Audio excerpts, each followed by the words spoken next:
Hi guys, today's topic is about how to play the ball if it's not in a even lie, if it's like in a slope lie, if if your ball is on a down slope or an up slope, if you're standing over the ball and if you're standing below the ball.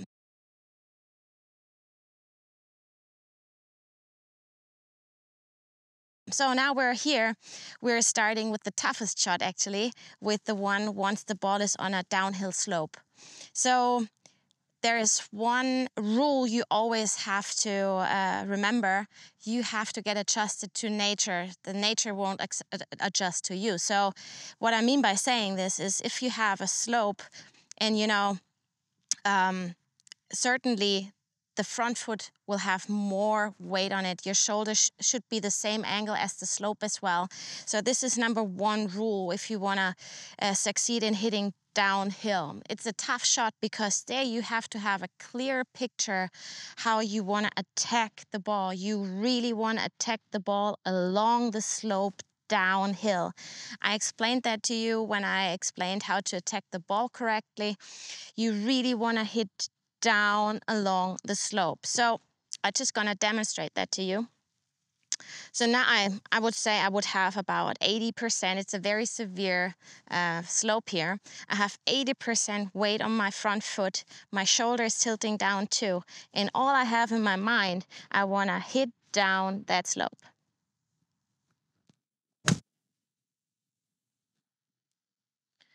It came out pretty low, and this is what you have to remember. What is the loft doing? Because club face is king, always remember. So what is the club face doing once you hit down? Of course, by taking that angle, you're decreasing the loft as well. So of course, you cannot expect coming out a high shot by being in a severe downhill lie. So you have to take it in your mind that the ball will come out low. So if you want to approach a flag tucked behind a bunker, very short, there's no way to get the ball in a quick stop, right? So you have to find a way how to work the ball onto the green or wherever you want to go, and don't expect a high shot by doing this. But just for this shot to practice it, and it's a great practice to attack the ball in the right way from up, down, and stay low and cover the ball.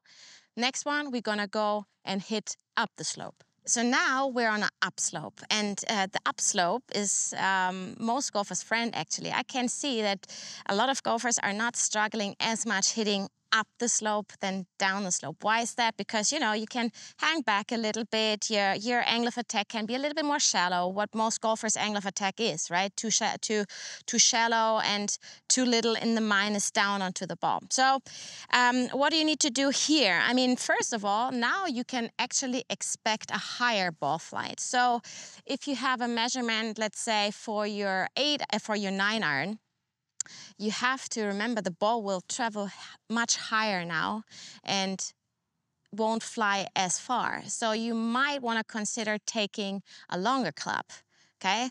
The same downhill, it will go low, it will run a lot. So maybe because by decreasing the loft, you want to take a higher lofted club for that. So don't forget that. So now, how do I adjust myself to the ball? Again, I have to get adjusted to nature. That means I'm standing tiny bit on the right foot, but I'm trying to stay centered. I don't want to hang back too much on my right foot, right? But the shoulders need to get the tilt off the slope. So I get myself adjusted. But swing-wise, I will always do the same. I'm just going to show you. So it's adjusted.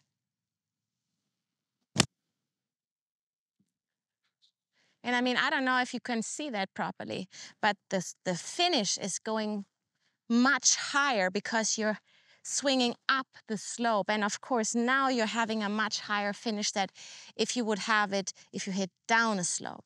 And you shouldn't fight that. You shouldn't hit in to the slope because then you're gonna duff it or you really have big issues by hitting into the slope. So always remember, swing along the slope. And with the uphill lie, the biggest concern could be that you actually take a club too little. So just really maybe think 5 meters long and taking a longer club. The next shot I will show you if you stand below the ball on a slope. So guys, now we are on a slope where I am standing below underneath the ball. And that happens quite often. And I think one thing where the most golfers have also difficulties with is because you hardly practice this, right? I mean, once you go to the range, you have a level ground and you hardly get to practice slope. So like here, I'm also on the driving range here, but I just went away from the main surface. Maybe you look around on your driving range and maybe you find some slopes where you can actually practice that. So back how you actually can work this. So I tell my students one rule you have to remember, or how you can think it, in that direction the slope goes to, the ball will most likely travel to. So that means if the slope goes down here, the ball will most likely go to the left. So why is that? I'm trying to make it not too difficult for you guys. I have my club face magnet here. So if I have it standing, I'm just going to demonstrate it like this. So if I have it standing straight, then the club face is pointing straight, right? So, and now it's actually going into the slope, and you can see the club face is automatically going towards the left side. And one also interesting point is the more loft you have, the more the loft will point to the left. So if you have a sand wedge or a lob wedge from a slope, it will certainly want to travel further left than, let's say, a rescue club.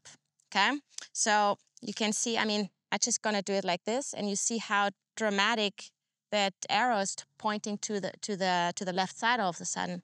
So now I take my rescue club, which has less loft. I do exactly the same, and you see it's not as dramatic. Can you? I hope you can see that well. So what I want to tell you by showing you this is that once you have a longer club, I mean, a longer club always wants to, you know, wants to be swung in a shallower way anyway than a 8-iron. So a 8-iron is not really wanting to be around you. And this is what you want to do. You want to swing now more a little bit around you. You don't want to go to the outside. You actually want to adjust your swing to the slope as well. So now I'm going to demonstrate you that with my hybrid. So what am I going to do? I'm going to take the grip shorter. Again, the rule, I have to adjust to the slope. So if I would grab it or would take it the normal grip length, the club would actually go more onto the heel. I don't want that because then it's gonna curve even more. So I'm gonna sit down the club and I'm gonna grip it the way the club can stay like this. Okay, so now if I have my target line to that blue, I don't know if you can see that blue sign back there. I certainly want to aim a little bit more right, so it's gonna draw in mostly.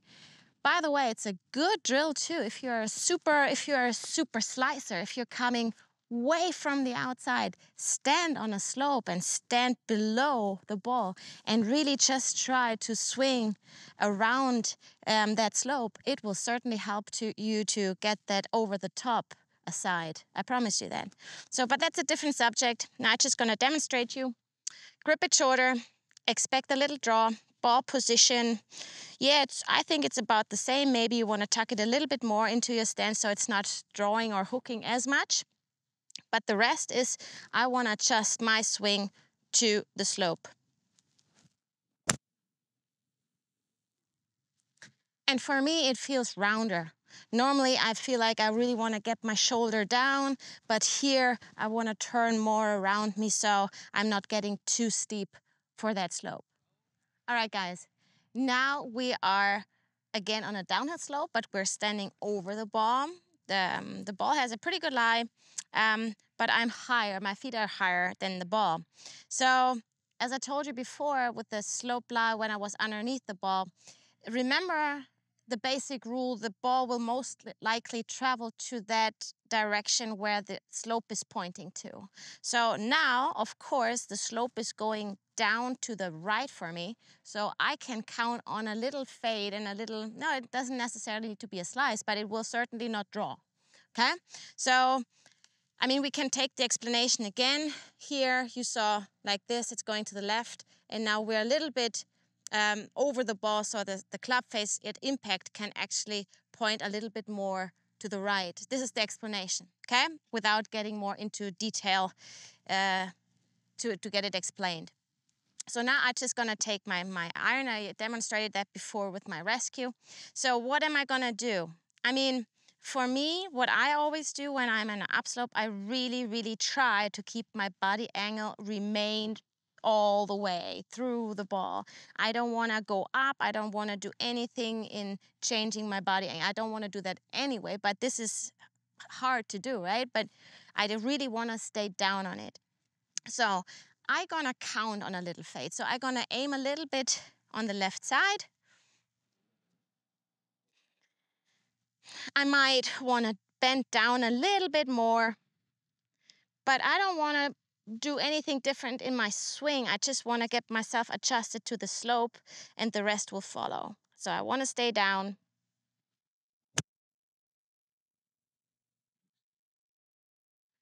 And then you can actually grab into the ground as well. You don't want to scoop up the ball by going up, okay? So I know this is very difficult, you know, for most of the golfers it's difficult because we are so used to level lies. So as I said before, on your practice ground, on your practice area, just look for some areas where you have slopes. It doesn't need to be super severe, but just to get in a practice mode that you can see what is my club doing, what is my ball doing. And then you get a bigger sense and a bigger idea or a better idea how you can handle that on the course. So you get better by practicing, right? So I really hope that will help you guys now, because the SlopeLies was a big request out of your questions. So if you have any more questions, just let me know. Put it always below the videos. I try to answer them all by writing and also doing videos on it. And if you like it, put a thumbs up, subscribe the channel, follow me on Instagram. And now I wish you all the best and of course have fun practicing. See you soon.